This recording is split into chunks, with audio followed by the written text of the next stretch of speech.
முதலாவது காப்புச் செய்யுள். கந்தர் அலங்கார காப்புச் செய்யுள் இது. திருவண்ணாமலையில் உள்ள கோபுரத்திளையனார் எனப்படும் முருகன் மீது பெரும்பக்தி கொண்டவர் அருணகிரியார். இந்த பெருமானை ஆடக விசித்திரகன கோபுர முகப்பில் அருணாபுரியில் நிற்கும் அடையாளக்காரனும் என்று வேளைக்காரன் வகுப்பில் புகழ்ந்து பாடுகிறார். இந்த பெருமான் அருணகிரியார்க்கு முத்தைத்தரு என்று அடியெடுத்துக் கொடுத்து திருப்புகள் பாட வைத்தவர். அருணை இறையவர் பெரிய கோபுரத்தில் வடமால் அமர்ந்த அருமுகப் பெருமாளே என்று திருப்புகள் பாடும் இந்த முருகன் மீது காப்புச் செய்யுள் பாடப்படுகிறது. முருகனிடம் பக்தி கற்புடையவர் அருணகிரியார். அதனால் முருகனை பாடுவது போல விநாயகர் பெருமையை விளக்குகிறார்.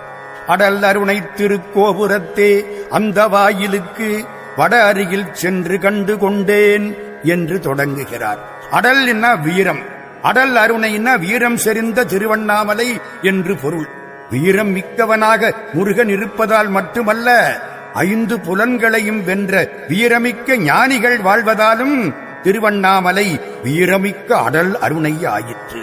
அங்கே திருவின் விலாசமுள்ள கோபுரம் திருக்கோபுரம். அந்த வாயில் என்றால் உள்வாயில் என்று பொருள். உள்ளே இருப்பது அந்தப்புறம்.